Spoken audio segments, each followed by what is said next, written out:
ರಾಜ್ಯಸಭೆ ಚುನಾವಣೆಯಲ್ಲಿ ಸೋಮಶೇಖರ್ ಅಡ್ಡಮತದಾನ, ಬಿಜೆಪಿಗೆ ಶಾಕ್. ಕಾಂಗ್ರೆಸ್ನ 3 ಹಾಗೂ ಓರ್ವ ಬಿಜೆಪಿ ಅಭ್ಯರ್ಥಿಗೆ ಗೆಲುವು.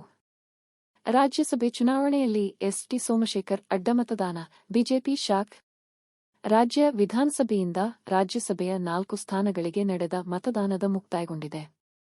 ಒಟ್ಟು 223 ಮತಗಳ ಪೈಕಿ 227 ಶಾಸಕರು ತಮ್ಮ ಮತದಾನ ಮಾಡಿದ್ದಾರೆ. ಯಲ್ಲಾಪುರ ಬಿಜೆಪಿ ಶಾಸಕ ಶಿವರಾಂ ಹೆಬ್ಬಾರ್ ಮತದಾನಕ್ಕೆ ಗೈರಾಗಿದ್ದಾರೆ. ಈ ಹಿನ್ನೆಲೆಯಲ್ಲಿ 99% ಮತದಾನವಾಗಿದೆ. ಕಾಂಗ್ರೆಸ್ ಪಕ್ಷದ 135 ಶಾಸಕರು, 3 ಪಕ್ಷೇತರ ಶಾಸಕರು, ಬಿಜೆಪಿಯ 65 ಶಾಸಕರು, ಜೆಡಿಎಸ್ನ 19 ಶಾಸಕರು ಸಹ ಮತದಾನ ಮಾಡಿದ್ದಾರೆ.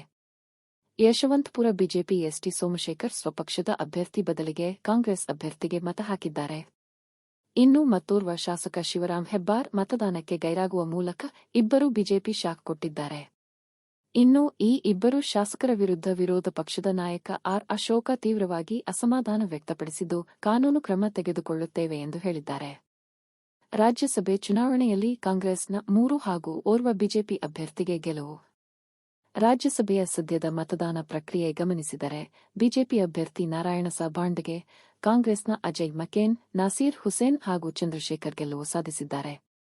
ಇನ್ನು 5ನೇ ಅಭ್ಯರ್ಥಿಯಾಗಿ ಸ್ಪರ್ಧಿಸಿದ್ದ ಎನ್ಡಿಎ ಮೈತ್ರಿ ಅಭ್ಯರ್ಥಿ ಕುಪೇಂದ್ರ ರೆಡ್ಡಿಗೆ ಸೋಲಾಗಿದೆ. ಕಾಂಗ್ರೆಸ್ ಶಾಸಕರಿಗೆ ಬೆದರಿಕೆ ಹಾಕಿದ್ದಕ್ಕಾಗಿ ಜೆಡಿಎಸ್ ಮುಖಂಡ ಡಿ. ಕುಪೇಂದ್ರ ರೆಡ್ಡಿ ಮತ್ತು ಅವರ ಸಹಾಯಕರ ವಿರುದ್ಧ ಬೆಂಗಳೂರಿನ ವಿಧಾನಸೌಧ ಪೊಲೀಸ್ ಠಾಣೆಯಲ್ಲಿ ಎಫ್ಐಆರ್ ದಾಖಲಾಗಿದೆ. ನಮ್ಮ ಅಭ್ಯರ್ಥಿ ಕುಪೇಂದ್ರ ರೆಡ್ಡಿ ವಿರುದ್ಧ ಎಫ್ಐಆರ್ ದಾಖಲಿಸಿದ್ದಾರೆ ಎಂದು ಮಾಜಿ ಸಿಎಂ ಎಚ್. ಡಿ. ಕುಮಾರಸ್ವಾಮಿ ಆರೋಪಿಸಿದ್ದು, ಇದಕ್ಕೆ ಸ್ಪಷ್ಟನೆ ನೀಡಿರುವ ಸಿಎಂ ಸಿದ್ದರಾಮಯ್ಯ, ನಮ್ಮ ಶಾಸಕರಿಗೆ ಆಮಿಷ ಮತ್ತು ಬೆದರಿಕೆ ಹಾಕಿದ್ದರಿಂದ ಎಫ್ಐಆರ್ ದಾಖಲಿಸಲಾಗಿದೆ ಎಂದರು.